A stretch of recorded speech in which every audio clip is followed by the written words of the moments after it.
Thanks for staying with us. I'm Bill O'Reilly in the Miller Time segment tonight. Let's get right to the sage of Southern California, joining us now from Santa Barbara. All right, Miller, you heard Geraldo on top talking about Al Gore and Al Jazeera, and you say? Well, you shouldn't get too deep with Al Gore. He's a bad guy. Ethically speaking, he makes John Edwards look like Sir Thomas More. At least Edwards was just a horn dog. This guy is an absolute genius at rationalization.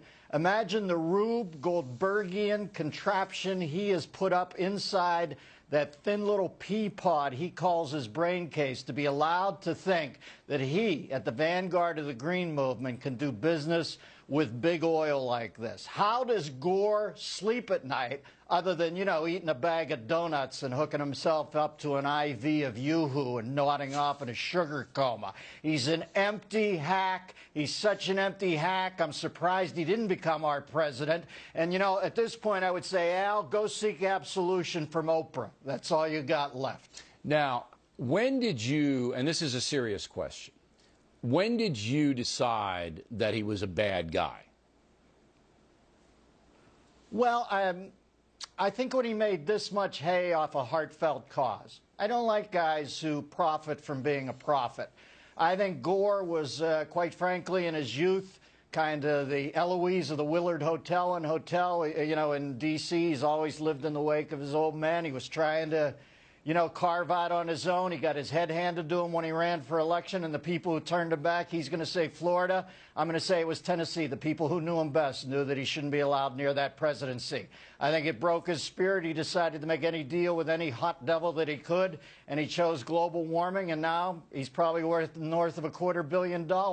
Good for him. I'm glad he's rich. But if he thinks we haven't noticed he's a big hack who's completely full of it, I don't know who's kidding who. All right. Now, last night we had a discussion about welfare recipients, a few of them, not many, a few, here in New York. Really, Billy? It's a few. Well, they did a Freedom of Information Act. I haven't seen the work. They did a Freedom of Information Act, and it came up with a few people using their welfare cards in strip joints and gambling places and booze places, all right? So then we brought on Jimmy McMillan, who knows the street, to say this. Go. Seriously, you think somebody's going to walk into a strip club just because they want to get some of their welfare benefits? Well, I'm a former stripper. And you are a former stripper here in the United States or in some other country? In the United States. And being a former stripper, and 100% of the strippers are welfare recipients. And wait. You're telling me that the strippers are welfare recipients? Yes. Aren't you getting paid? They need that money because they have someone babysitting their children. So that when they get off from work, they may have to get money from that machine. So you buy a Jimmy or what? Well, thank God it's only, what did you say, 3 or 4 people in the entire country doing that? 7, 8? Where's it at? In New York. Weren't that many? I don't know the exact number. Weren't that many? As long as it's a few. Now, you're telling me this Ming the Merciless cat was a stripper? He's telling me. I'm not telling you. It's what he said. I'm telling you the stage is too damn low if this guy's a stripper. And I don't need him coming in here and dangling his belief systems in front of me. All right? Who says you can't spend food stamps on edible undies, Billy? It's the American way. This country's going to hell in a G-string. Enjoy the ride. I knew you were going to load up on poor Jim. During the segment, I'm thinking, I bet you Miller's watching this taking notes. I mean, talk about setting up at the table. Oh, my God. Well, that cat's like 8,000. Where was he stripping? At the Garden of Eden? That's what I want to know. Was it Molly you were working, or was it, where was that? I didn't know we had come up out of the sea at that point, much less Jimmy stripping. Yeah, he worked at the Paramuseum. All right. Congress, in a new poll, people prefer cockroaches and the actual bug. Here's what people prefer to Congress: root canal, head lice, colonoscopies, cockroaches in France. And you say, Miller? I can understand head lice, cockroaches, and colonoscopies, but France, for God's sake. That's over the top. You can't insult our people that much. That is brutal. Listen, I don't think much of Congress, but to say they're thought of less than France, that's inhumane.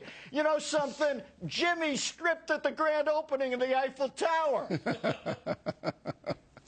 Now, listen, let's face facts. Congress people aren't the brightest people in the world. Out of the 535 up there, there's probably 35 good, principled, smart people who you look up at and aspire to. The rest of them weren't smart enough, weren't good enough in sports, and hadn't mastered a musical instrument. To be in Congress was their last chance of having sex. So no, I disagree. I think about half of them are patriots and noble. But they're only the one folks, half. The folks only are including, one half of a person out of 535. Yeah, about half. Only one half. I'd say half. 0.5. And in the Senate, half of them. And the Senate is included in it. It's not just the House.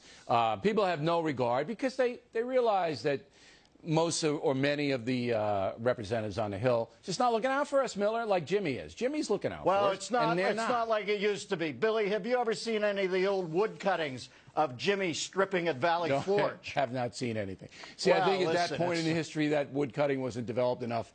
We might be able to go. It kept the troops together. It kept the troops together during that cold winter, how horrified they were by Jimmy stripping. Dennis Miller, everybody. I'm not responsible.